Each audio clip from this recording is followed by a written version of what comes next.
نیا چیپٹر شروع کرتے ہیں، چیپٹر 27، باب ما جاء فی صفت وضوء رسول اللہ صلی اللہ علیہ وآلہ وسلم عند الطعام۔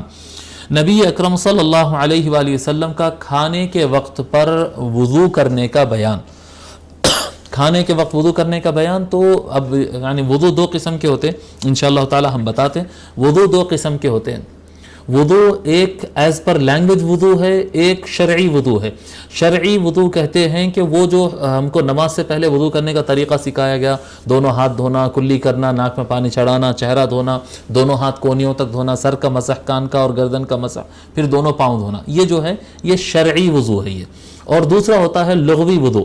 لغوی وضو یعنی ایز پر لینگویج۔ لینگویج میں وضو کس کو کہتے ہیں؟ وضو کہتے ہیں لینگویج میں آدمی کا دونوں ہاتھ کلائیوں تک اچھی طرح سے دھونا اور کلی کرنا۔ دونوں ہاتھ دھو کر اگر آدمی کلی کر لے تو یہ ایز پر لینگویج یہ وضو ہو گیا۔ اور حضور صلی اللہ علیہ وآلہ وسلم دونوں وضو فرمائے،